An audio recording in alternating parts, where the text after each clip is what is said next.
बहुत समय पहले की बात है। एक राजा को उपहार में किसी ने बाज के 2 बच्चे भेंट किए।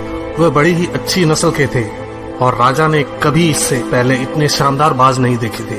राजा ने उनकी देखभाल के लिए एक अनुभवी आदमी को नियुक्त कर दिया। जब कुछ महीने बीत गए तो राजा ने बाजों को देखने का मन बनाया और उस जगह पहुंच गए जहां उन्हें पाला जा रहा था।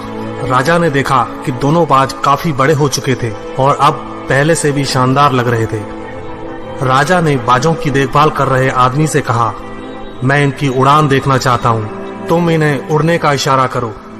आदमी ने ऐसा ही किया।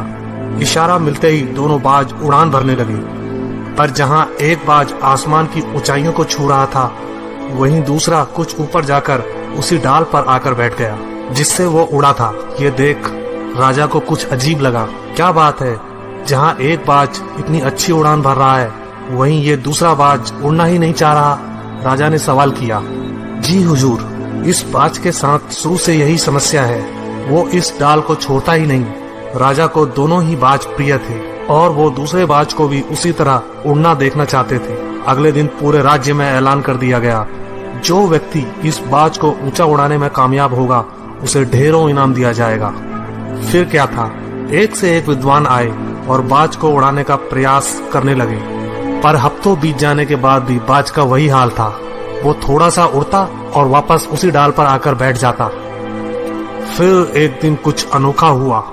राजा ने देखा कि दोनों बाज आसमान में उड़ रहे हैं। उन्हें अपनी आंखों पर यकीन नहीं हुआ और उन्होंने तुरंत उस व्यक्ति का पता लगाने को कहा जिसने ये कारनामा कर दिखाया था।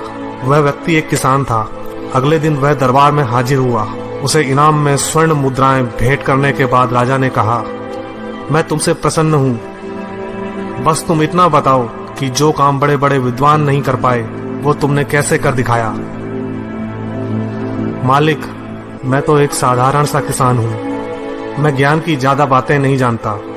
मैंने तो बस वो डाल काट दी जिस पर बैठने का बाज आदी हो चुका था, और जब वो डाल ही नहीं रही तो वो भी अपने साथी के साथ ऊपर उड़ने लगा।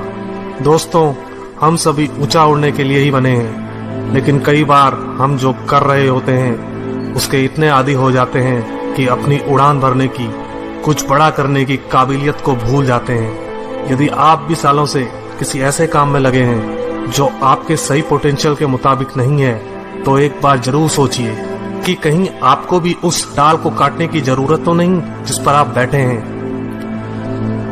धन्यवाद दोस्तों।